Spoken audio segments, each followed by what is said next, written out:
पाकिस्तान के बलूचिस्तान में बीएलए ने पूरी तरीके से गदर मचाया हुआ है। कोई दिन ऐसा नहीं गुजरता है जब किसी जगह पर सेना के काफिले या सेना की चौकी या सेना की किसी पोस्ट पर अटैक ना हो रहा हो। इस साल जनवरी से जून तक के आंकड़ों की बात करें तो बीएलए ने ऐसे 284 हमलों को अंजाम दिया जिसमें उसने पाकिस्तानी फौज को टारगेट किया है। इन हमलों में दावा किया जा रहा है कि 668 पाकिस्तानी सैनिकों की अब तक मौत हो चुकी है, जबकि बीएलए ने बलूचिस्तान में 45 इंपॉर्टेंट जगह पर कब्जा भी कर लिया है। बलूचिस्तान के हर जिले में पाकिस्तान के खिलाफ बलूचों का विद्रोह इस वक्त अपने चरम पर है। दिन रात हर वक्त पाक सेना और सरकार को ये लोग खुली चुनौती दे रहे हैं। सुरक्षा बलों पर छोटे बड़े हमले से लेकर सीपीईसी के प्रोजेक्ट को नुकसान पहुंचा रहे हैं।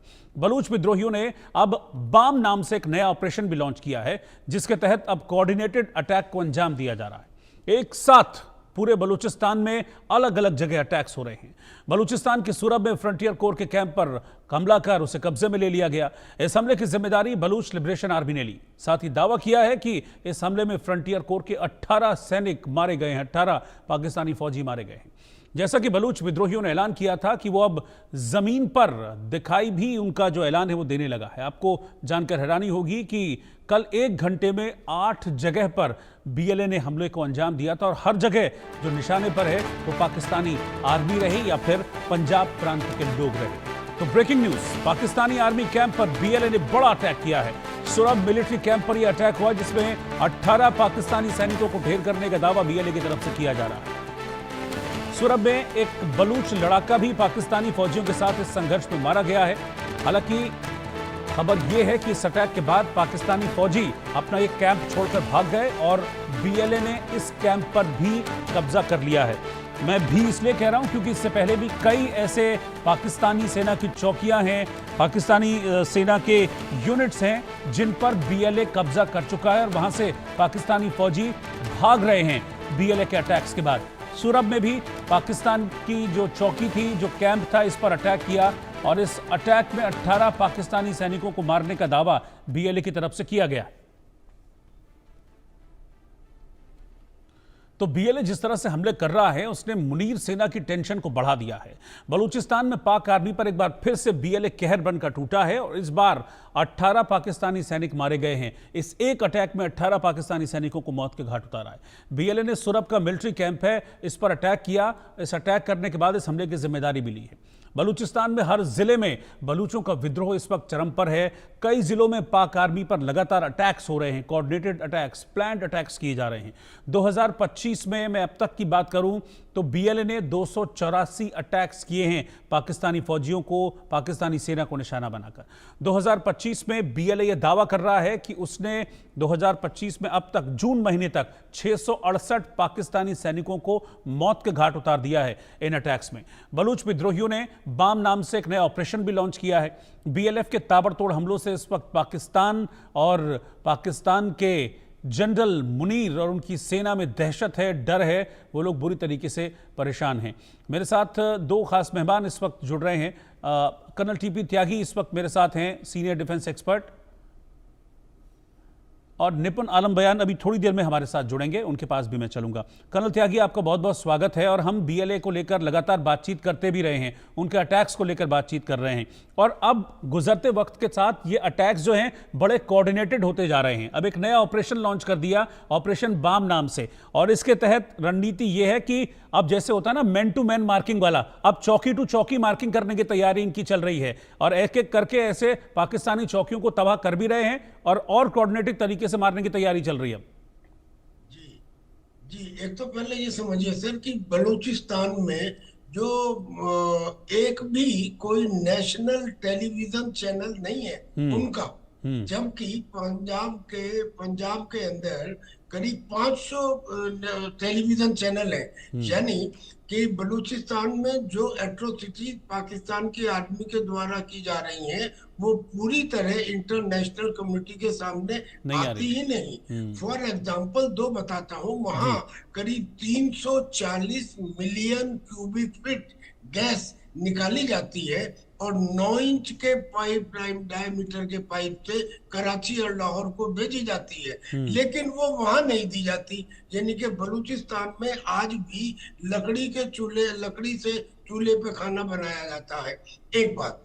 दूसरी बात ये है कि बलूचिस्तान के लोगों में जितने लोगों को अब तक अगवा किया गया है और जिनके बारे में नहीं बताया, वहां की औरतें तो ये नहीं जानती कि हम विधवा हैं या सुहागन है।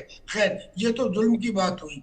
अब बलूचिस्तान लिबरेशन आर्मी और बलूचिस्तान लिबरेशन फ्रंट, इन ये दोनों तरह के बलूची विद्रोहियों ने जो पिछले समय में कुछ काम किए हैं, उसकी वजह से एक महीने में 300 अटैक, मतलब आप समझिए कि प्रतिदिन 10 अटैक उन्होंने इनके एरिया में किए हैं। करीब 700 पाकिस्तानी सोल्जर्स को एक महीने में मार चुके हैं। करीब 50 चौकियों के ऊपर पहले ही कब्जा किया जा चुका है।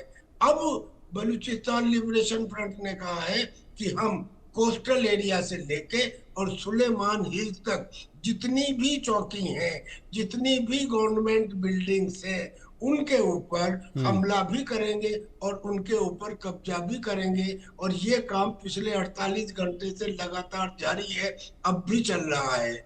और पाकिस्तान के आर्मी इसका ठीक से जवाब देने में असक्षम है। वो वहां से चौकियों को छोड़ के या तो भाग रही है या मारी जा रही है।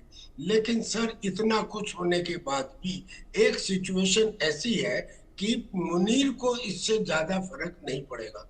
जनरल मुनीर के पास करीब 6 से 7 लाख की फौज है।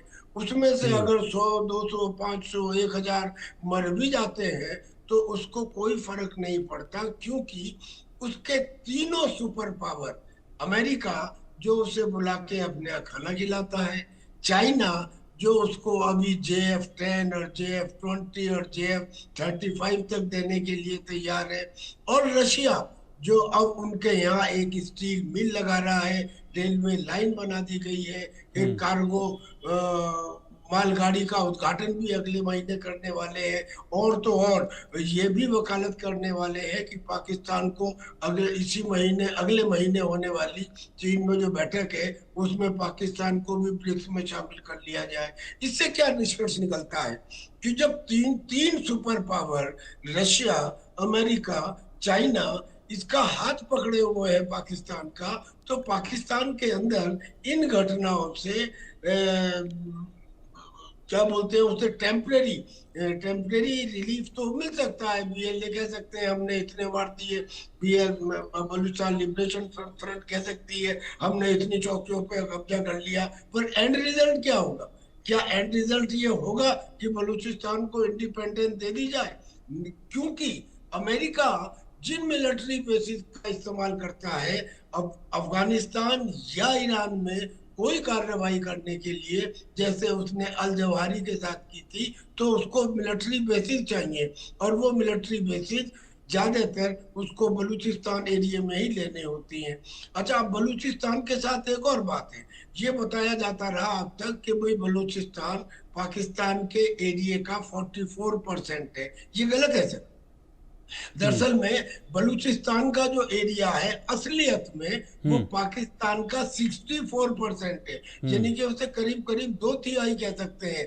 देखिए, मैं आपको बताता हूँ, लोघारी बलोच, खोसा बलोच, सहकारी बलोच, दरेशोक बलोच, गबोल बलोच, हॉट बलोच, ये वो बलोचों की जातियां हैं जो पंजाब प्रोविंस में है या आसपास एरिया में है। और इनके और बलूचिस्तान के लोगों के आपस में आज भी शादी ब्याह होते हैं, उनके आपस में एक दूसरे के साथ में कल्चरल रिएक्शन है। ये मैं इसलिए बताया कि जब बलोच का एरिया पाकिस्तान के 2/3 के बराबर है, और जब हमने ऑपरेशन सिंदूर में एक को नहीं 5 देशों को एक साथ हराया है, यानी कि अजरबैजान, टर्की, चाइना, पाकिस्तान और अमेरिका, जितने F-16 दिए हुए थे पाकिस्तान को, तो अब हमें इंटरनेशनल कम्युनिटी की परवाह किए बगैर हिंदुस्तान को बलूचिस्तान की मदद इसलिए करनी चाहिए, या कम से कम मॉरल सपोर्ट तो तुरंत एक्सटेंड करनी चाहिए कि हमें एयर स्पेस के लिए